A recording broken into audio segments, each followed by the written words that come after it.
नमस्कार, एचएनएन में आपका स्वागत है। मैं हूं मुकेश कुमार और आप देख रहे हैं प्रहार। प्रहार में आज एक बार फिर बात करेंगे टूसा मर्डर मिस्ट्री की। टूसा की मौत के आज 16 दिन पूरे हो गए।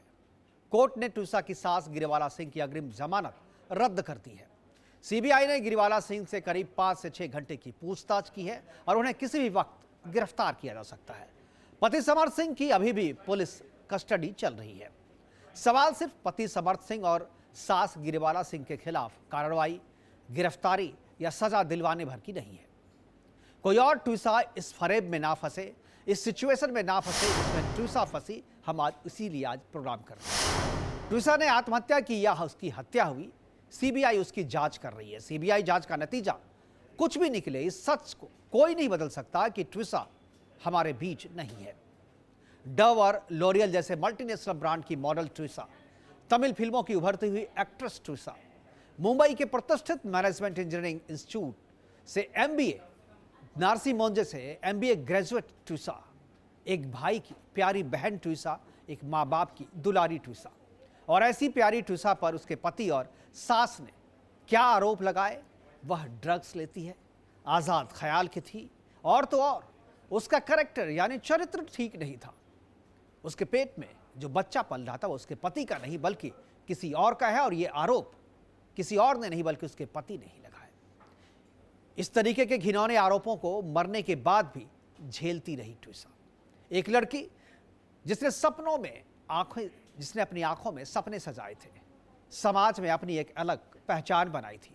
मैट्रिमोनियल साइट पर समर्थ से मिलने के बाद टूसा ने समर्थ से शादी का फैसला किया था, और यह एक लव कम अरेंज मैरिज थी जिसे टूसा हर हाल में बचाना चाहती थी। लेकिन अपनी शादी को बचाते बचाते टूसा खुद ही खत्म हो गई। आज अपने प्रोग्राम में हम यही चर्चा करेंगे कि क्या टूसा की मौत सुलझा लेगी, जो मौत की मिस्ट्री है वो सीबीआई सुलझा लेगी? क्या रसूखदार परिवार से संबंध रखने वाली सास गिरिवाला सिंह और पति समर्थ सिंह को मिल पाएगी सजा? और सबसे अहम ये कि क्या बेटियों को अपनी शादी बचाने से पहले अपनी जिंदगी बचाने के लिए परिवार को समझाना शुरू करना चाहिए? ये करेंगे। और आज के जो सवाल हैं, इन सारे सवालों को एक बार स्क्रीन पर हम आपको दिखाते हैं दोबारा कि क्या टूसा की मौत या टूसा की जो मौत की जो मिस्ट्री है वो सीबीआई सुलझा लेगी, क्योंकि सीबीआई जांच कर रही है इस मर्डर मिस्ट्री की। और दूसरा, क्या रसूखदार परिवार से संबंध रखने वाली सास गिरिवाला सिंह और पति समर्थ सिंह को मिल पाएगी सजा? और तीसरा और सबसे जो अहम सवाल है वो ये कि बेटियों को अपनी शादी बचाने से पहले अपनी जिंदगी बचाने के लिए परिवार कब समझाना शुरू करेगा, या कब बेटियां मानेगी? शादी बचाते बचाते अपनी जिंदगी खत्म कर देना, ये आज की सबसे बड़ी है। टूसा की जो मर्डर, टूसा की जो ये मौत हुई है, चाहे वो हत्या हो चाहे आत्महत्या, सीबीआई इसे सुलझा लेगी। लेकिन ये बात तो सच है कि टूसा अपनी शादी को बचाने के लिए बहुत सारी बातें परिवार को, अपने माता पिता से भी वो छुपाते रही और शादी को बचाने की हर संभव कोशिश करते रही, और जिसका खामियाजा उसे अपनी जिंदगी देकर चुकाना पड़ा। आज हम चर्चा करेंगे इसी बात पे, और इस चर्चा को आगे बढ़ाने के लिए हमारे साथ जो कुछ मेहमान हैं उनसे भी मैं आपका परिचय करवाऊंगा। लेकिन पहले एक रिपोर्ट देखते हैं कि कौन थी टूसा।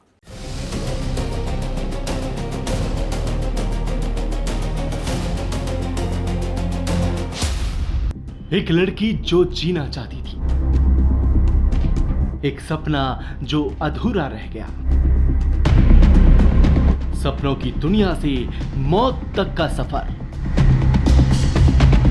27 साल और दर्दनाक दी एंड। एक चेहरा, एक मुस्कान, एक पहचान, और फिर सब खत्म। कौन थी टूसा शर्मा? चेहरे पर मुस्कान, आंखों में सपने और जिंदगी में कुछ बड़ा कर गुजरने का जुनून, ये थी टूसा शर्मा। नोएडा की रहने वाली टूसा सिर्फ एक मॉडल या एक्ट्रेस नहीं थी, बल्कि पढ़ी लिखी, आत्मनिर्भर और महत्वाकांक्षी युवती थी। टूसा शर्मा ने Narsee Monjee institute of management studies से डिस्टेंस एमबीए किया था। पढ़ाई पूरी करने के बाद उन्होंने कॉर्पोरेट सेक्टर में अपना करियर बनाया और साथ ही मॉडलिंग और एक्टिंग की दुनिया में भी अपनी पहचान बनाई। टूसा ने 2009 से 2012 के बीच मॉडलिंग इंडस्ट्री में कदम रखा था। इसी दौरान उन्होंने मिस पुणे ब्यूटी पेजेंट का खिताब जीता। सोशल मीडिया पर उनकी अच्छी फैन फॉलोइंग थी और तेलुगु फिल्म में भी काम किया था। दोस्त बताते हैं वो बेहद जिंदा दिल थी, ऊर्जा से भरी हुई और हर किसी की मदद करने वाली लड़की थी तुषा शर्मा। वो जहां जाती थी वहां पॉजिटिविटी ले जाती थी। डिजिटल प्यार और असली दर्द, आखिर क्यों टूटी एक जिंदा दिल लड़की? अब होती है तुषा की जिंदगी में प्यार की एंट्री। बताया जाता है कि तुषा की मुलाकात भोपाल के वकील समर्थ सिंह से एक डेटिंग ऐप पर हुई थी। दोनों करीब आए और दिसंबर 2025 में शादी हो गई। लेकिन शादी के कुछ ही महीनों बाद तुषा की जिंदगी बदलने लगी। परिवार का आरोप है कि उन्हें दहेज के लिए प्रताड़ित किया गया, मानसिक दबाव डाला गया और उनका जीवन धीरे धीरे तनाव से भर गया। 12 मई 2026 कटारा हिल्स की उस रात क्या हुआ? आखिरी रात का रहस्य। भोपाल के कटारा हिल्स स्थित ससुराल में तुषा मृत पाई गई। पहले इसे आत्महत्या बताया गया, लेकिन परिवार ने सवाल उठाए, आखिर इतनी जिंदा दिल लड़की अचानक ऐसा कदम कैसे उठा सकती है? रिश्तों के बोझ तले टूटी जिंदगी, एक जिंदगी जो सवाल छोड़ गई। तुषा शर्मा सिर्फ एक नाम नहीं थी, वो उन हजारों लड़कियों का चेहरा थी जो बड़े सपने लेकर घर से निकलती हैं, अपने दम पर पहचान बनाती हैं, लेकिन कई बार रिश्तों और समाज के दबाव में टूट जाती हैं। आज सवाल सिर्फ तुषा की मौत का नहीं है, सवाल है क्या हमारे समाज में एक लड़की की सफलता से ज्यादा उसकी शादी मायने रखती है? तुषा शर्मा की कहानी सिर्फ एक मौत की कहानी नहीं है, ये उस समाज का आईना है जहां लड़कियां सफलता तो हासिल कर लेती हैं, लेकिन भावनात्मक सुरक्षा अब भी एक संघर्ष है। और शायद सबसे दर्दनाक बात यह है कि जो लड़की दुनिया को मुस्कान देती रही, उसके अपने दर्द को कोई नहीं पढ़ पाया। Bureau report, HNR news. ये थी एक रिपोर्ट और आपने देखा कि तुषा क्या थी, कैसी थी और किस तरीके का सपना वो देख रही थी, जो सपना उसका अधूरा रह गया और वो अब हमारे बीच नहीं है। जो रिपोर्ट आपने अभी देखी वो इस केस का सिर्फ एक हिस्सा भर था। पूरी तस्वीर जो है अभी बाकी है और आज प्रहार में हम जो बात करेंगे वो पूरी तस्वीर दिखाएंगे। हम उस मोड़ पर खड़े हैं जहां एक मौत सिर्फ खबर नहीं बल्कि एक बड़ा सवाल बन चुकी है। तुषा शर्मा एक नाम जो कभी सपनों, करियर और आत्मनिर्भरता की पहचान थी, आज वही नाम जांच, शक और सवालों के घेरे में है। इस पर भी हमने एक रिपोर्ट तैयार की है, वो रिपोर्ट देखते हैं, उसके बाद फिर चर्चा की शुरुआत करेंगे।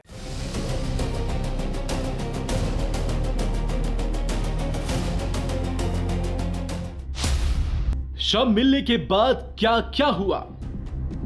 मौके पर पुलिस और बढ़ते सवाल। 12 मई 2026 की रात भोपाल के कटारा हिल्स इलाके में तुषा का शव उनके ही घर से मिला। शुरुआती जांच में इसे आत्महत्या बताया गया, लेकिन जैसे जैसे परतें खुली वैसे वैसे सवाल और गहरे होते रहे।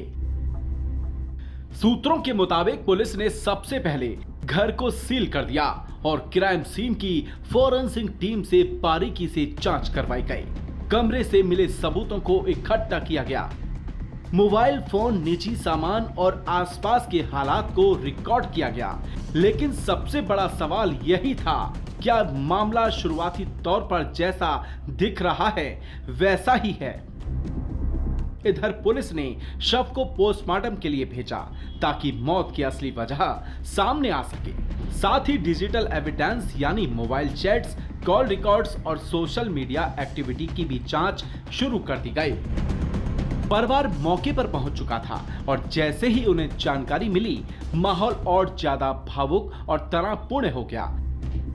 परिजनों ने वहीं से सवाल उठाना शुरू कर दिया कि अगर ये आत्महत्या है तो इसके पीछे कारण क्या था और अगर नहीं तो असल सच क्या छुपाया जा रहा है। रिश्तों का तनाव, शादी के बाद की परिस्थितियां और निजी जीवन के दबाव हर पहलू को खंगाला गया। तुषा शर्मा केस में नया मोड़। सुप्रीम कोर्ट का आदेश और दूसरा पोस्टमार्टम। ट्विशा शर्मा की मौत के बाद जहां एक तरफ शुरुआती पोस्टमार्टम हुआ, वहीं अब इस मामले में दूसरी बार पोस्टमार्टम किए जाने की पुष्टि ने पूरे केस को और रहस्यमय बना दिया। सूत्रों के मुताबिक मामले में उठे गंभीर सवालों और विरोधाभासों के बाद यह निर्देश दिया गया कि निष्पक्षता सुनिश्चित करने के लिए दोबारा पोस्टमार्टम कराया जाए। अब यह कदम सीधे तौर पर इस ओर इशारा कर रहा था कि मामला सिर्फ सामान्य जांच तक सीमित नहीं था, लेकिन सबसे बड़ा सवाल अब भी यही है, जब पहली पोस्टमार्टम रिपोर्ट पहले ही आ चुकी थी तो फिर सुप्रीम कोर्ट को हस्तक्षेप क्यों करना पड़ा? क्यों शुरुआती जांच में कोई गंभीर कमी थी, या फिर मामले में ऐसे पहलू सामने आए जो सामान्य जांच में आगे की जांच की मांग कर रहे थे? ट्विशा शर्मा केस अब सिर्फ एक जांच नहीं रह गया था, ये बन चुका था एक ऐसा मामला जहां हर मोड़ पर नए सवाल खड़े हो रहे थे। ट्विशा शर्मा की मौत के बाद अब जांच एक नए मोड़ पर है, जहां हर सबूत, हर बयान और हर सवाल सच की ओर इशारा कर रहा है। लेकिन वो सच क्या है, ये अभी भी जांच के दायरे में है और प्रहार इस मामले पर लगातार नजर बनाए हुए है, क्योंकि ये सिर्फ एक केस नहीं बल्कि एक बड़ी सच्चाई की तलाश है। Bureau report, HNN news. तो ये जो रिपोर्ट थी उसमें आपने देखा कि किस तरीके से मरने के बाद भी ट्विशा के ऊपर सवाल उठाए जा रहे हैं। एक और रिपोर्ट हमने तैयार की है और उसमें हम दिखा रहे हैं कि ट्विशा शर्मा मौत केस में अब जांच कहां तक पहुंची और किस तरीके से जांच मोड़ पे मोड़ रची जा रहा है। जहां एक तरफ पति पहले ही गिरफ्तार हो चुका है, वहीं अब इस पूरे मामले में सास गिरिबाला सिंह पर भी शिकंजा कसता जा रहा है और हाईकोर्ट से अग्रिम जमानत रद्द होने के बाद सीबीआई सीधे कोर्ट से कस्टडी की मांग कर दी है। और सवाल यह है कि क्या जांच के दायरे में आ चुकी गिरिबाला सिंह की गिरफ्तारी अब कुछ ही समय की बात रह गई है? क्या है अपडेट के लिए हमने एक पैकेज बनाया, इसको भी देखते हैं। उसके बाद मेहमानों से परिचय करवाएंगे और चर्चा की शुरुआत करेंगे। तीसरी पोस्टमार्टम रिपोर्ट, शरीर पर मिले संदिग्ध चोटों के निशान और घटनाक्रम में लगातार बदलते बयान, यही वो कड़ियां हैं जो इस केस को और ज्यादा रहस्यमय बना रही हैं। भोपाल के ट्विशा शर्मा मौत मामले में अब जांच सिर्फ सवालों तक सीमित नहीं रही, बल्कि सीधे आरोपों, सबूतों और अदालत के फैसलों के बीच फंस गई है। और इसी बीच सीबीआई ने कोर्ट से बड़ी मांग कर दी है, आरोपी गिरिबाला सिंह की हिरासत की। हाई कोर्ट ने अपने आदेश में साफ कहा, निचली अदालत ने अग्रिम जमानत देते समय केस के गंभीर तथ्यों और गवाहों के बयानों को पूरी तरह से नहीं परखा। इसी आधार पर कोर्ट ने अग्रिम जमानत रद्द कर दी। इस फैसले के बाद जांच एजेंसी की कार्रवाई तेज हो गई है। इस पूरे मामले की शुरुआत हुई थी एक संदिग्ध मौत से। ट्विशा शर्मा की मौत के बाद पहले इसे सामान्य मामला माना गया, लेकिन जैसे जैसे पोस्टमार्टम रिपोर्ट सामने आई वैसे वैसे कहानी बदलने लगी। सबसे पहले जांच के दायरे में आए ट्विशा के पति समर्थ सिंह। पुलिस ने उन्हें हिरासत में लेकर लंबी पूछताछ की और उनके मोबाइल चैट्स और डिजिटल रिकॉर्ड्स की जांच शुरू की गई। सूत्रों के अनुसार कई डिजिटल एविडेंस को फॉरेंसिक जांच के लिए भेज दिया गया। जैसे ही मामला सीबीआई को सौंपा गया, जांच का पूरा एंगल ही बदल गया। सीबीआई ने सिर्फ पति ही नहीं बल्कि सास गिरिबाला सिंह की भूमिका को भी जांच के दायरे में लिया। पूरे घटनाक्रम को नए सिरे से रिकंस्ट्रक्ट किया गया। और सबसे बड़ा अपडेट यह है कि हाई कोर्ट द्वारा अग्रिम जमानत रद्द होने के बाद सीबीआई की टीम गिरिबाला सिंह के घर पर दबिश दी है। सूत्र बताते हैं कि एजेंसी ने कोर्ट से उनकी कस्टडी की औपचारिक मांग भी की है। इस केस का सबसे बड़ा रहस्य अब पोस्टमार्टम रिपोर्ट बन चुकी है। तीसरी रिपोर्ट में शरीर पर मिले कुछ संदिग्ध निशानों को लेकर सवाल उठे हैं। हालांकि जांच एजेंसियां अभी किसी निष्कर्ष पर नहीं पहुंची, लेकिन इन रिपोर्ट्स ने केस को पूरी तरह बदल दिया है। अब सवाल उठ रहे हैं, क्या ये मौत एक सामान्य घटना थी या फिर इसके पीछे कोई गहरी साजिश छिपी है? क्या डिजिटल सबूत पूरी कहानी बयान कर रहे हैं या फिर कुछ अहम बातें अभी भी अनकही हैं? हाईकोर्ट का सख्त रुख इस केस में टर्निंग पॉइंट माना जा रहा है। कानून विशेषज्ञों के मुताबिक अग्रिम जमानत रद्द होने के बाद गिरफ्तारी की प्रक्रिया आसान हो जाती है। अब पूरा मामला सीबीआई की अगली कार्रवाई पर टिक गया है। सीबीआई अब 3 बड़े एंगल पर जांच कर रही है और पहला एंगल घटना स्थल का रिक्रिएशन और दूसरा डिजिटल एविडेंस का डीप फॉरेंसिक और आखिरी बयान और मेडिकल रिपोर्ट्स का क्रॉस वेरिफिकेशन। सूत्रों के मुताबिक जल्द ही पूछताछ का दूसरा दौर शुरू हो सकता है। इस केस ने स्थानीय स्तर पर हलचल बढ़ा दी है। सोशल मीडिया से लेकर कानूनी गलियारों तक हर जगह एक ही सवाल गूंज रहा है, आखिर ट्यूशा की मौत की सच्चाई कब सामने आएगी। अब पूरा केस एक निर्णायक मोड़ पर है। एक तरफ सीबीआई की तेज होती जांच, दूसरी तरफ कोर्ट के सख्त आदेश और बीच में कई अनसुलझे सवाल जो हर दिन इस केस को और उलझा रहे हैं। Bureau report, HNR news. तो ये तो रिपोर्ट आपने देखी और इस रिपोर्ट में हमने बताया कि अब तक डेवलपमेंट क्या हुए हैं और ट्यूसा आखिर में थी कौन और ट्यूसा को क्यों मार दिया गया। इसी पे हम चर्चा करेंगे। चर्चा को आगे बढ़ाने के लिए हमारे साथ बहुत सारे मेहमान जुड़ेंगे, लेकिन फिलहाल हमारे साथ चर्चा को आगे बढ़ाने के लिए संदीप मिश्रा सुप्रीम कोर्ट के लॉयर हैं और ऐसे मसलों पर बहुत ही अच्छी समझ रखते हैं। संदीप जी, सबसे पहले स्वागत है आपका। और जो बात हम कर रहे, ट्यूसा की मौत के आज 16 दिन पूरे हो गए और इन 16 दिनों में क्या क्या घटनाएं हुई, किस तरीके से केस को प्रभावित करने की कोशिश हुई। सीबीआई की एंट्री होती है, सीबीआई की एंट्री के बाद जो है फिर प्रशासन सख्त होता है और उसके बाद अब लगता है कि शायद जो है कार्रवाई शुरू हुई है और ट्यूसा को शायद मरने के बाद न्याय मिल पाए। आप इस मसले को किस तरीके से देखते हैं संदीप जी, आप ये मुझे बताएं। और दूसरी बात, जो गिरिवाला सिंह जो कि आप ही के प्रोफेशन से हैं, क्या आपको लगता है कि जो लॉयर्स होते हैं, खासतौर पे क्रिमिनल लॉयर, जो इस तरह की घटनाओं को देखने, समझने और उसे मैनिपुलेट करने का पूरी जानकारी उनको होती है, क्या आपको लगता है कि गिरिवाला सिंह ने वो सारी जानकारी, वो सारी अपनी विधा जो है वो इस केस में अपने आप को बचाने के लिए उन्हें लगाया, और क्या आपको लगता है कि अब वो सही में बच जाएगी या कानून की गिरफ्त में उसे सजा मिल पाएगी?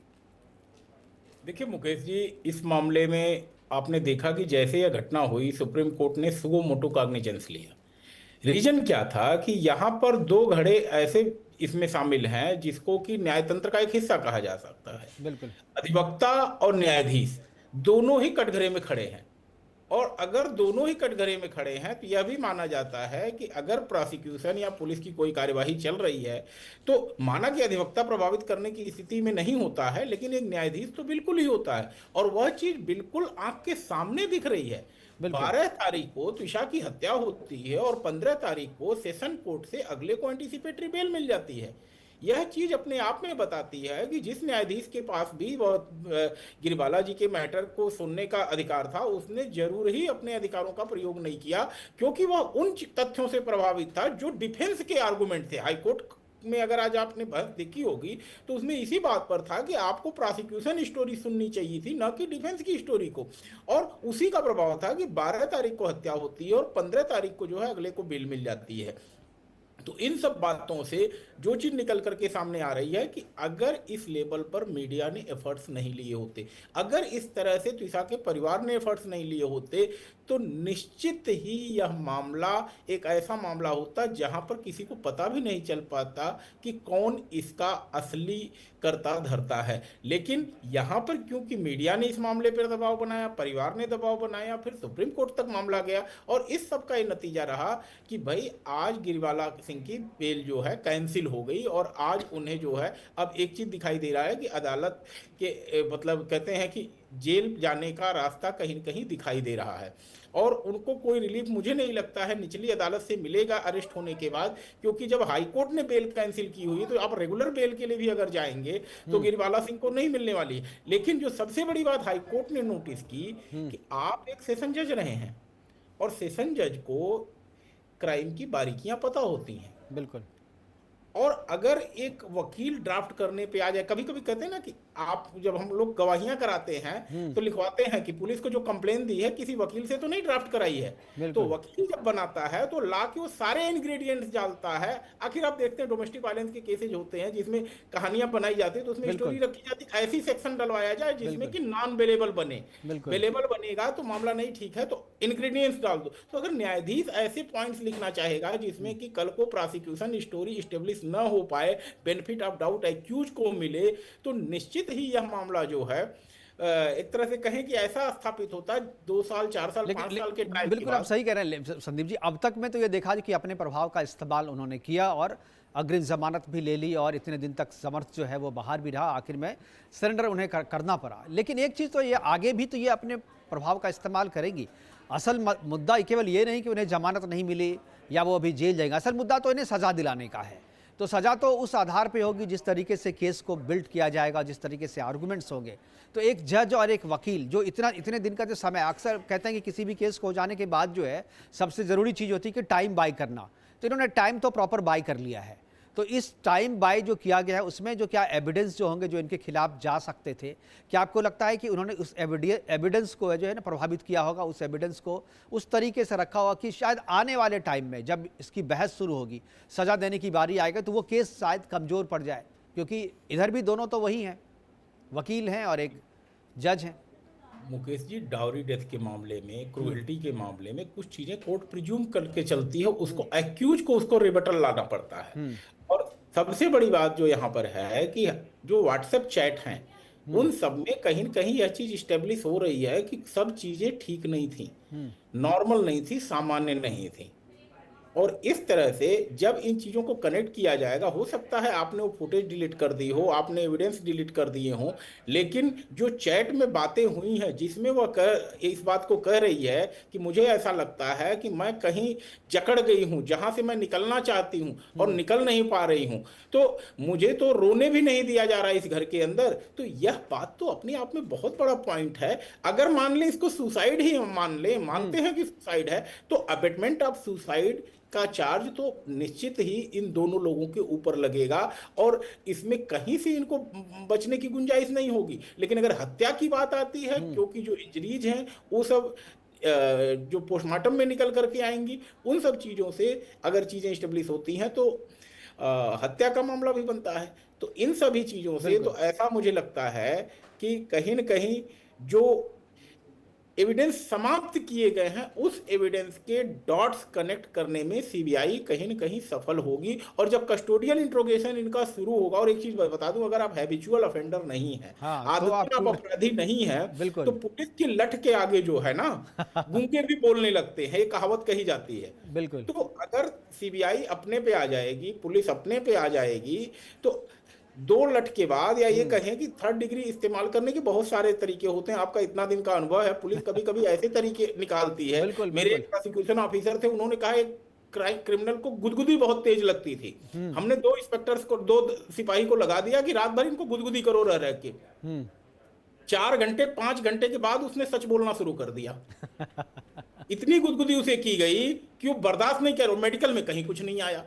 तो अगर प्रोसिक्यूशन अपने पे चाहेगा तो बिना एक लठ चलाए भी सत्य को उगलवाया जा सकता है। और एक डर जो था, देखिए सबसे बड़ी बात क्या होती है कि अगर आप रिटायर्ड जज हैं तो सेशन जज रहे हो, जिला जज रहे हो, तो आपका एक अहमियत तो होता ही है, इस बात को इनकार नहीं किया जा सकता। लेकिन उसकी हवा हाई कोर्ट ने और सुप्रीम कोर्ट ने निकाल दी है। अब उनकी धौंस नहीं चलेगी और उस धौंस के प्रभाव, क्योंकि अगर ऐसा सुप्रीम कोर्ट नहीं करती, कोर्ट सो मोटो नहीं लेती, तो मुझे लगता है कि ये दाग जो है न्यायपालिका पे लगता अल्टीमेटली, कि ये जो है न्यायपालिका अपने सेक्शन को, अपने फर्टर्निटी को जो बचाने की कोशिश कर रही है। मुकेश जी, मैं एक सवाल पूछ रहा हूँ, आखिर दिल्ली में बैठे हाईकोर्ट ने सुको मोटो कॉग्निजेंस ली, मध्य प्रदेश हाईकोर्ट को किसने रोका था? वो तो प्रभाव में थी, ये तो कहीं ना कहीं बिल्कुल वो काम मध्य प्रदेश हाईकोर्ट को करना चाहिए था, वह तो सुप्रीम कोर्ट ने किया। और अब क्योंकि सुप्रीम कोर्ट से बात आ गई है तो मध्य प्रदेश हाईकोर्ट भी कहीं से भी अपना एक तरह कहेंगे जुडिशरी के परिवार को बचाने का प्रयास नहीं करेगा। बिल्कुल, दूध का दूध पानी का पानी करने में सहयोग कर रही है। एक 2 पॉइंट्स जो मैंने इस पूरे केस को पढ़ा है और जो लिए, एक जो गिरिबाला सिंह है वो कहती है कि ये डॉरी डेथ का मामला नहीं, क्योंकि इसमें डॉरी तो दिया ही नहीं गया। एक जो 2 लाख रुपए देने की जो बात आ रही है उसका कोई मनी ट्रेल नहीं है।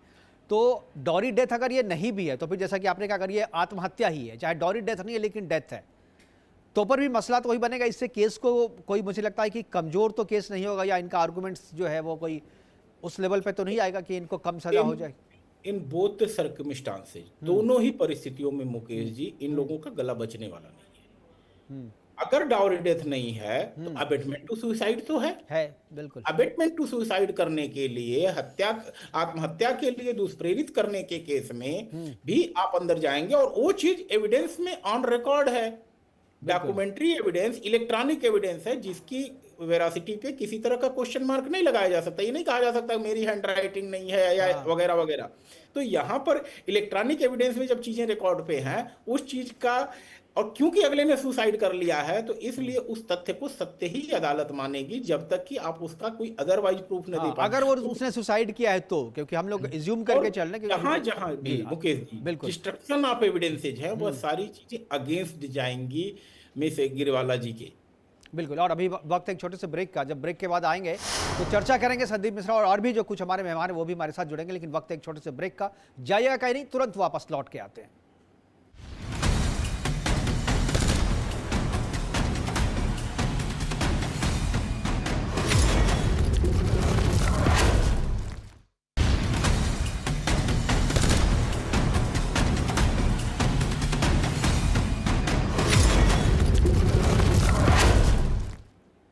ब्रेक के बाद आपका स्वागत है। आज इस प्रोग्राम में हम किसी और मेहमान को नहीं ले रहे हैं, क्योंकि ये लीगल मैटर है, इसलिए हम केवल लॉयर्स के साथ ही रहेंगे। तनु दीक्षित जी हमारे साथ थोड़ी देर में जुड़ेंगे, उनसे भी बात करेंगे। संदीप मिश्रा जी हमारे साथ में। संदीप जी, आपसे जो बातचीत हो रही थी मेरा सवाल और भी है, तो मतलब एक लीगल जो आप एक्सपर्ट हैं, जो वरिष्ठ अधिवक्ता, मैं अपने अनुभव से आप बताएं इसमें कि जब गिरिवाला जी जब प्रेस कॉन्फ्रेंस कर रही थी तो उसमें उन्होंने आरोप लगाया था कि ड्रग्स लेती है, सिजोफ्रेनिया का जिक्र किया था उन्होंने।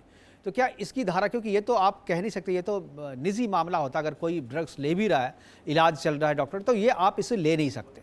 तो एक तो मसला ये बनता है। दूसरा मसला ये बनता है कि जो उन्होंने अपने बच्चे को का गर्भपात कराया था, ऐसा जैसा वो कह रही हैं, लेकिन ये जो मसला है, जो ये भी उन्होंने आकर के ये मैं कहा प्रेस कॉन्फ्रेंस में कहा, लेकिन ये भी जो दोनों मसला होता है, ये तो निजी मसला होता है, ये डॉक्टर और जो पेशेंट है उसके बीच का मसला होता है, पेरेंट्स का मसला इसमें नहीं होता। अगर वो अपना चाहती है कि हम नहीं रखना है बच्चा में, तो ये उनका फैसला होता है। क्या इस केस को, चूंकि गिरिवाला ने सामने रख दिया है इस बात को, क्या इसमें डॉक्टर पे भी कार्रवाई हो सकती है? क्योंकि अगर किसी ने इस सूचना को बाहर किया है, तो अगर जो दो ही व्यक्ति के बीच में सूचना है, एक व्यक्ति संसार में नहीं है, दूसरा व्यक्ति वो डॉक्टर है, तो क्या इसके लिए डॉक्टर को भी या इस केस से रिलेटेड जितने लोग हैं उन पे भी कार्रवाई हो सकती है? देखिए Mukesh ji, doctors and lawyers को एक प्रोफेशनल इम्यूनिटी भी मिली है और प्रोफेशनल कॉन्फिडेंशियलिटी मेंटेन करने की एक विधिक बाध्यता भी है। बिल्कुल। तो हमसे कोई भी अगर एक्यूज आता है, कोई आरोपी आता है, तो अपने सारे सत्य बताता है, लेकिन इसका मतलब ये नहीं है कि हम जाकर के पुलिस के सामने वो सारे क्लू बता दें। बिल्कुल। वही चीज डॉक्टर के साथ भी है। डॉक्टर के साथ आप अपनी सारी बीमारी शेयर करते हैं, लेकिन इसका मतलब ये नहीं है कि वह बात मीडिया में चली जाए, और जाती भी नहीं है किसी की। हर कोई इस चीज को मेंटेन करता है, और अगर ऐसा कुछ किया गया है तो निश्चित ही इसके खिलाफ मेडिकल काउंसिल के में कंप्लेन दी जा सकती है। बात यह है कि कंप्लेन कौन देता है। अगर त्रिशा के परिवार वाले इस तरह की कोई कंप्लेन देते हैं जिसमें कि डॉक्टर के खिलाफ कार्यवाही की जाने की मांग की जाए, तो निश्चित ही मेडिकल काउंसिल मध्य प्रदेश जो है इसके खिलाफ कार्यवाही इस डॉक्टर के खिलाफ करेगा, इसमें कोई दो राय नहीं है। लेकिन बात है कि एक व्यक्ति को आगे आकर के कंप्लेन देना पड़ेगा, न कि पुलिस अपने सुओ मोटो इसमें कोई कार्यवाही करेगी, जैसा मुझे लगता है। पुलिस नहीं करे, कोर्ट भी तो कर सकती है, उनके पास भी तो अधिकार है कि आखिर ये बात जो कि आप मरने के बाद जो है ट्यूसा का चरित्र हनन कर रहे हैं। आप कह रहे हैं कि उसके पेट में जो बच्चा था वो उसके पति का नहीं था, समर्थ सिंह का नहीं था। आप कह रहे हैं कि वो नशा करती थी, ड्रग्स लेती थी, और फिर वो अपनी प्रेगनेंसी जो है जो उन्होंने जो ड्रॉप करवाया, तो वो जो है वो उनका फैसला था। तो ये मरने के बाद आप इस तरीके से उनका चरित्र हनन कर रही हैं, और मीडिया में आके बाकायदा, ऐसा नहीं कि किसी ने लीक किया हो उस बात को, आपने प्रेस कॉन्फ्रेंस करके ये बातें कही हैं, तो आपने इंटेंशनली उनको चरित्र हनन उसका किया है। तो इसके लिए तो भाई जो केवल गिरिवाला पे तो सजा होगी या उस पर तो मामला चलेगा ही, लेकिन इससे रिलेटेड जो लोग हैं उस पर भी सजा मेरे ख्याल से जो है लगता है, आप लोग एक्सपर्ट तनुज दीक्षित भी जुड़ गए हैं हमारे साथ। मैं तनुज जी से यही सवाल पूछूंगा। तनुज जी, क्या आपको लगता है, जैसा कि इन्होंने कहा, संदीप मिश्रा जी ने कहा कि कोई कंप्लेन करना होगा डॉक्टर के खिलाफ, क्योंकि डॉक्टर ने भी रिवील किया है इसको, तभी गिरीवाला से, क्योंकि गिरीवाला के पास जो है वो एक्सेस कौन दिया, क्योंकि दो ही व्यक्ति के पास ये होना चाहिए लीगली, या तो ट्विसा के पास होता या डॉक्टर के पास होता। तो फिर ये चीज़ अगर तीसरा व्यक्ति कोई रिवील कर रहा है तो उस पर क्या कार्रवाई हो सकती है? नहीं, देखिए, कार्रवाई तो हो सकती है, जैसा कि संदीप जी ने अभी आपको बताया, वो सभी by the law of facts वैसे ही हैं। लेकिन इस मामले में बेहद गंभीर और बेहद महत्वपूर्ण प्रश्न, मुकेश जी, मुझे लगता है ये है कि जो कोर्ट ने जमानत बेल को कैंसिल किया है, तो कोर्ट ने भी ये माना है कि दो चीजें इसमें दर्शाने की प्रयास है। पहला, कानून में सभी समान है, कानून में किसी के लिए विशेष, चाहे वो आरोपी हो चाहे वो अपराधी हो। बिल्कुल, हाँ जी, तो वो एक बहुत बड़ा मैसेज जो है मुझे लगता है गया है। और सुप्रीम कोर्ट के स्वतः संज्ञान लेने के बाद में जब हाई कोर्ट में इसके लिए नोटिस जारी किया, तो लगता है कहीं ना कहीं हाई कोर्ट को भी नजर आ रहा है कि जिस तरीके से ये कानून संविधान पद पर रह करके बतौर जज रही हैं, उसके बावजूद भी पुलिस की इंक्वायरीज में वहां पर सहयोग नहीं दिख रहा था। ऐसा लग रहा था कि शायद सबूतों के साथ टैंपरिंग के प्रयास हो सकते हैं, क्योंकि जिस जगह पर क्राइम होता है उस जगह को सील कर दिया था सबसे पहले। लेकिन इस मामले में ऐसा नहीं हुआ, ये उसी घर में रह रहे थे, पूरे परिजन उस घर में थे। फॉरेंसिक, देखिए, सीबीआई की जांच अब हो रही है, लेकिन फॉरेंसिक जो एविडेंस है, वो सारे एविडेंसेस सीबीआई कितने मजबूती से उन साक्ष्यों को जुटा पाएगा, ये बेहद बड़ा चैलेंजिंग टास्क है सीबीआई के लिए। बिल्कुल, मैं इसीलिए ये सवाल कर रहा था, क्या सीबीआई जो आरोपी हैं या उसको सजा दिलवा पाएगी? क्योंकि आरूसी वाले मामले में हम लोग देख चुके हैं कि आरूसी वाले मामला भी ऐसा ही था और पुलिस ने उसको एविडेंस को बिल्कुल तहस नहस कर दिया था। कोई भी जो स्पॉट क्राइम सीन जो था, क्राइम सीन को बिल्कुल खुला छोड़ दिया था। सारे लोग जा रहे थे, मीडिया तो जा ही रही थी वहाँ पे, वकील भी जा रहे थे, अड़ोस पड़ोस के लोग भी देखने के लिए जा रहे थे। तो क्राइम सीन को बिल्कुल जो है वो छोड़ दिया गया था ताकि एविडेंस नष्ट हो जाए। ऐसा लग रहा है कि इंटेंशनली पुलिस ने ऐसा किया था। क्या आपको लगता है कि ये जो मसला है इसमें भी, चूंकि देखिए 12 दिन के बाद जो है सीबीआई ने एंट्री मारी है, तो 12 दिन के बाद 12 दिन तक क्या आपको लगता है कि एविडेंस जो है वो उसी हालात में होंगे जो आरोपी की सजा दिलवा पाए? बेहद मुश्किल है। मैं मानता हूं कि फॉरेंसिक और खास करके सीएफएसएल की जो रिपोर्ट होती है वो इतनी बारीकियों के ऊपर आधार पर चलती है, लेकिन उसमें जब इतना लंबा समय बीत जाए, खास करके वहां पर जो शुरू के कुछ चंद घंटे होते हैं, उसमें बेहद सारी सावधानियां रखने की आवश्यकता होती है। और ना केवल आरुषि तलवार का हत्याकांड, बल्कि याद हो सुशांत सिंह थे, उनके मामले में देश की 3 प्रमुख एजेंसी एनसीबी, ईडी और साथ ही साथ सीबीआई, तीनों ने जांच करी थी। उसके बावजूद भी हमने देखा कि किस तरीके से अगर सबूतों के साथ में कुछ छिड़खानी होती है या कुछ होता है, तो बेहद मुश्किल होता है आरोपों को कोर्ट के अंदर एविडेंस के साथ सिद्ध करना।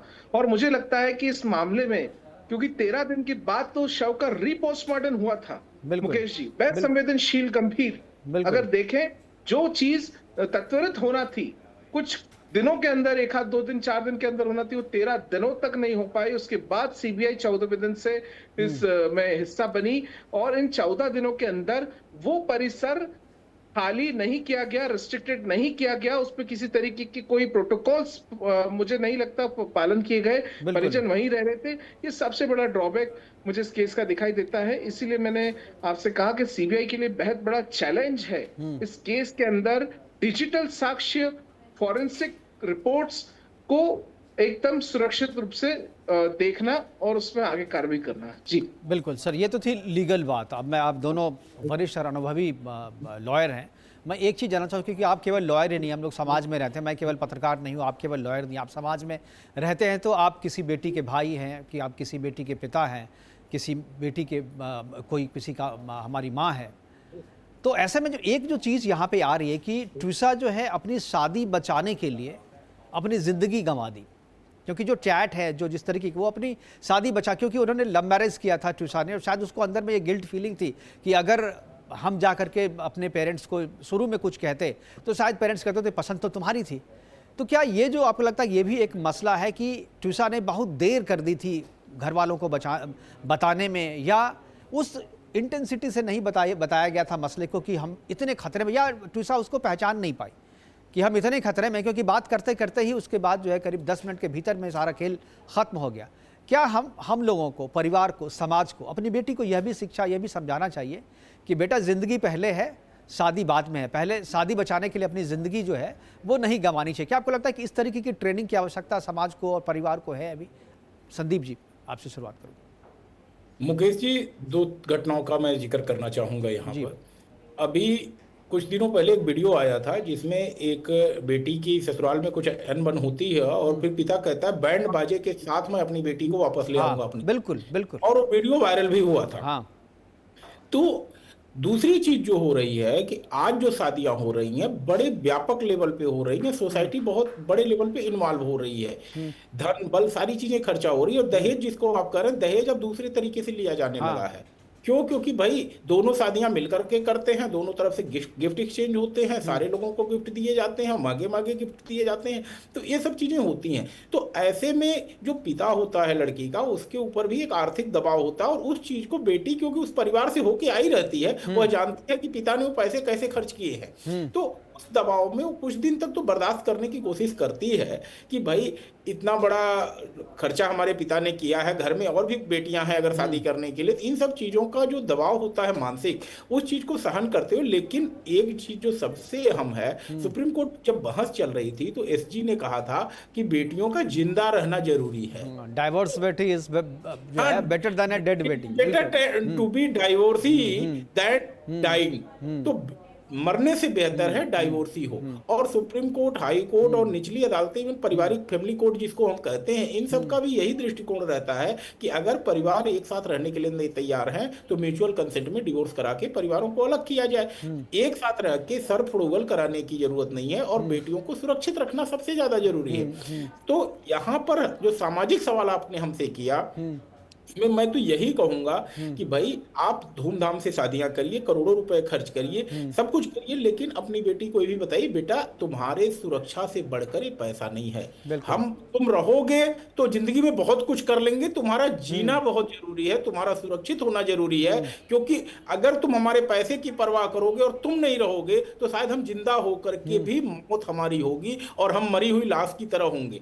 तो ऐसे में यह बात अपने परिवार में अपने बच्चों को बतानी जरूरी है। ठीक है बेटा, हमने बहुत पैसा खर्चा किए हैं, ठीक है तुम्हारी शादी 2 दिन नहीं चली, तुम आ जाओ, घर आ जाओ, कोई दिक्कत नहीं, फिर जब कोई चीज सही आएगी तब एक बार देखेंगे, रिकंसाइल करेंगे। लेकिन अभी अगर सिचुएशन तुम्हारी सेफ्टी को लेकर के कोई क्वेश्चन मार्क खड़ा हो रहा है तो इमीडिएटली वह जगह छोड़ दो, बाद में हम देखेंगे क्या करना है क्या नहीं करना है। तो हमें आप सभी को अपनी बेटियों के लिए संदेश देना है, बेटा अगर एक दिन भी, एक रात के लिए, 1 घंटे के लिए भी अगर तुम्हें इनसिक्योरिटी फील हो उस घर में, नहीं जरूरत है कोर्ट कचहरी थाने पुलिस में जाने की, लेकिन पिता का घर खुला हुआ है, भाई का घर खुला हुआ है और वहां पर लौट कर आने के लिए तुम्हें किसी पूछने की जरूरत नहीं, वो तुम्हारा अपना घर है और शादी के बाद भी तुम्हारा ही घर है। लेकिन एक जो चीज होती है, जो जजमेंट बोलते हैं कि वो बेटियां जज नहीं कर पाती कि वो ट्रिगर पॉइंट कहाँ है, एक सीमा होनी चाहिए ना भाई, कब तक बर्दाश्त, कहाँ तक बर्दाश्त करना है। और वो मुझे लगता है कि वो उसी समझ की कमी के कारण आदमी वो ट्रिगर पॉइंट समझ नहीं पाता है और अपनी जान गंवा बैठता है। मैं अनुज जी, क्या आपका क्या एक्सपीरियंस, क्या आपको लगता है कि इस तरीके की ट्रेनिंग, जो चूंकि आप लोग जब तलाक की बात आती है तो जो कोर्ट जो है वो समझौता कराने के लिए भी कोशिश करते हैं, काउंसलिंग सेंटर वगैरह भी होता है, क्या उसमें इस तरीके की ट्रेनिंग देने की भी व्यवस्था होनी चाहिए कि अलग होने के लिए जो है ट्रिगर पॉइंट कहाँ पे आए, ये अगर बेटियां जान जाए तो मुझे लगता है कि बहुत सारी बेटियां बच सकती हैं।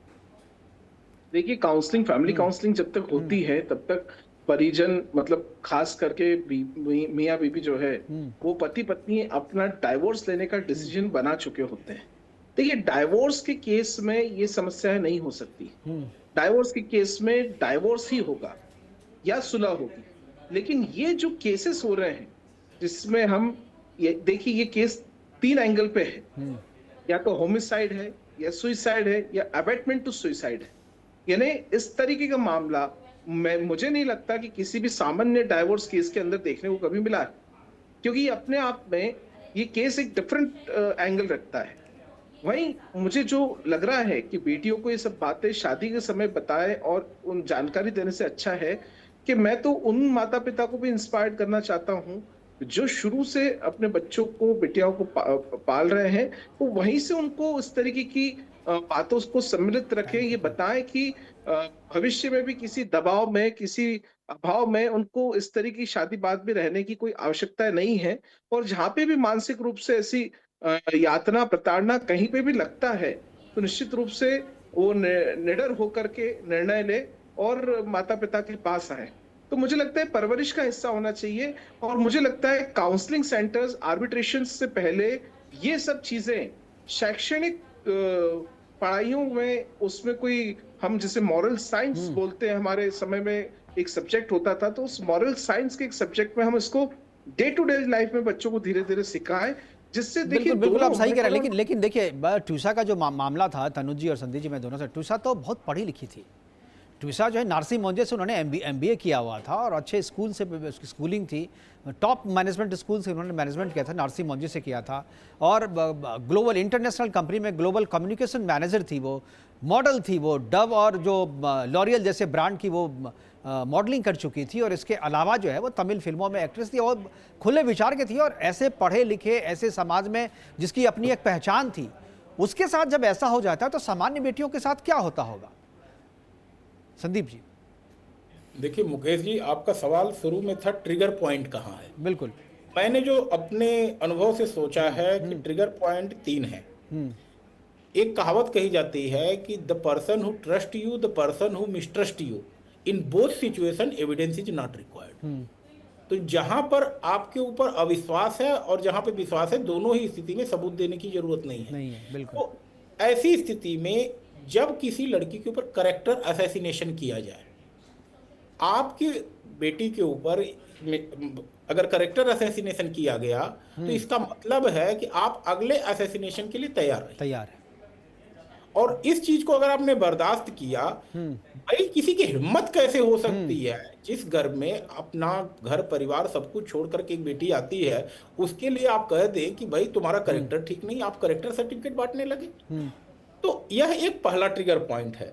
दूसरा ट्रिगर पॉइंट मैं मानता हूं कि अगर कोई शादी होने के बाद जब मैट्रिमोनियल होम में पहुंचता है और उसे यह पता चलता है कि अगले का मिस्टर एक्स या मिस्टर वाई के साथ रिलेशन था या है, और वह अभी भी सबसिस्ट कर रहा है, तो यह भी एक ट्रिगर पॉइंट हो सकता है, जहां आपको पता हो कि आप उस घर में पहुंचे हैं जहां आपकी अहमियत से पहले कोई अहमियत है और वह अहमियत अभी भी बनी हुई है। तो वहां पर भी एक ट्रिगर पॉइंट बनता है। और तीसरा जो पॉइंट मुझे नजर आता है कि आदमी की डे टू डे एक्टिविटी से पता चल जाता है कि इस व्यक्ति के जीवन में पैसा महत्व रखता है या व्यक्ति महत्व रखता है। तो अगर हर समय किसी व्यक्ति को पैसे की टर्म में कैलकुलेट कर रहा है हर चीज को, तो वहां आप जानिए कि आपकी कोई अहमियत अगले के लिए नहीं है। तो यहां पर जितने जल्दी हो सके आप अपने लिए एक सुरक्षित रास्ता संभालिए, देखिए। और इन सब चीजों से जो है, मुझे यह लगता है कि बेटियां जो है थोड़ा सा अगर चीजों को नोटिस करें और बहकावे में न आए। देखिए कुछ लोग होते हैं मीठी मीठी बातों में बहकावे में ले जाने की कोशिश करते हैं, लेकिन अगर मैंने 3 चीजें बताई कि अगर आपको किसी की पास्ट हिस्ट्री पता चलती है, अगर किसी ने आपके ऊपर कैरेक्टर असैसिनेशन कर दिया है, तो इसके बाद उसे बख्शने की जरूरत नहीं। अगर आप इस चीज को टॉलरेट करेंगे तो कहीं ना कहीं आपकी सुरक्षा के लिए यह खतरा पैदा होगा। बिल्कुल सही बात बोला। और तीनों जो आपने कहा है कि मुझे लगता है कि जो लोग सुन रहे हैं, हमारे दर्शक, उनको भी इस ट्रिगर पॉइंट पे अपनी पहचान रखनी चाहिए। मुझे लगता है तनुज जी कि जैसा कि संदीप जी ने बताया, मुझे लगता है कि ट्यूसा ने शायद उस ट्रिगर पॉइंट को पहचान लिया था जब उसका कैरेक्टर असैसिनेशन हुआ था। तो उसके बाद के उनके चैट हैं और वो कहती थी कि मैं इस रिश्ते में फंसी हुई हूँ और मैं इससे बाहर निकलना चाहता हूँ। और शायद इसीलिए एबॉर्शन का जो फैसला था वो शायद इसीलिए था कि उसके बाद से वो अगले स्टेप यानी डाइवोर्स की तरफ बढ़ती, और जो समर्थ नहीं चाहता था, उसको लगता था इसके बाद जो है मेरी मुसीबत बढ़ेगी। वो नहीं जानता था कि अगर हम हत्या कर देंगे तो ज़्यादा मुसीबत हमारी बढ़ेगी। और एक जो चीज़ मैं उसके फादर को जब मैं सुन रहा था तो उसने कहा कि समर्थ जो है खुद जो है ड्रग एडिक्ट था और वो सभी तरीके के ड्रग्स लेता था, और ये जो हत्या हुई है वो ड्रग्स के नशे में जो है उसने ऐसा किया है। तनुज जी। देखिए, इसमें मुझे लगता है कि जिस तरीके से हमने चर्चा करी, ट्यूशा एक समझदार, पढ़ी लिखी और एक बड़ी सोशल टाइप की लड़की रही है। तो ऐसे में निडरता निश्चित रूप से होना चाहिए थी। और मुझे लगता है कि ये जो भी भाव जो चैट्स के अंदर देखने को मिल रहे हैं, जो भी बातें देखने को मिल रही है, उस समय तत्वरत निर्णय लेकर के वहां से अपने घर की तरफ उसे रुख करना चाहिए था। मुझे लगता है ये सबसे बड़ा कदम होता इस दिशा में। लेकिन कहीं न कहीं जो अनहोनी होना थी वो हुई और अभी भी बहुत सारे सवाल मैं इसलिए कहता हूँ कि अभी तक स्पष्ट नहीं हो पा रहा है कि आखिर इस मामले में मर्डर हुआ है, सुसाइड है या अबैटमेंट टू सुसाइड है, घरेलू हिंसा का कितना इन्वॉल्वमेंट है, ये सब चीजें स्पष्ट नहीं हो पा रही हैं। हम वेट कर रहे हैं, जैसे ही सीबीआई अपनी जांच को पूर्ण करेगा, महत्वपूर्ण रिपोर्ट हम सभी के सामने होगी और हम पूर्ण तरीके से समझ पाएंगे कि आखिर इस मामले में इतना गंभीर, क्योंकि देखिए चाहे कुछ भी हुआ हो, आज ट्विशा हमारे बीच में नहीं है। तो ये सबसे महत्वपूर्ण है कि ये केस किस दिशा में गया, कैसे गया और क्यों गया, किन परिस्थितियों में गया। आखिर उससे हमें भविष्य में इस तरीके की केसेस दोबारा ना देखने को मिले, उस पर रोक लगाने की बेहद आवश्यकता होगी। जी हाँ, बिल्कुल तनुज जी और संदीप जी हमारे साथ जुड़ने के लिए, क्योंकि प्रोग्राम में समय की कमी है और प्रोग्राम को यहीं पर वाइंड अप करना पड़ेगा। हमारे साथ जुड़ने के लिए संदीप जी आपका और तनुज दीक्षित जी आपका बहुत बहुत धन्यवाद। आप इस प्रोग्राम में जुड़े और अपनी महत्वपूर्ण बातें हमारे दर्शकों के साथ आपने साझा किया, इसके लिए आपका बहुत बहुत धन्यवाद। लेकिन जिस तरीके से टूसा की मर्डर मिस्ट्री उलझती जा रही है, सीबीआई ने इसमें एंट्री तो की है, सीबीआई जांच आगे तो बढ़ रही है, लेकिन ये हत्या है, ये आत्महत्या, ये साबित करना जो है सबूतों के आधार पर सीबीआई को करना पड़ेगा। लेकिन जिस तरीके से 12 दिन का गैप है, हो सकता है सीबीआई जिन सबूतों को ढूंढ रही हो वो सबूत मिटा दिए गए हो। ऐसे में अधिक से अधिक ये हो सकता है कि अगर ये हत्या साबित नहीं होती है तो हत्या के लिए उकसावे का केस तो ये साबित होता ही है। और अगर ऐसा भी हुआ तो गिरवाला सिंह जो सास है उस पर और पति संग्राम जो समर्थ सिंह, उन दोनों को सजा मिलनी ही चाहिए और मिलेगी ही। फिलहाल अभी के लिए इतना ही, दीजिए इजाजत, नमस्कार।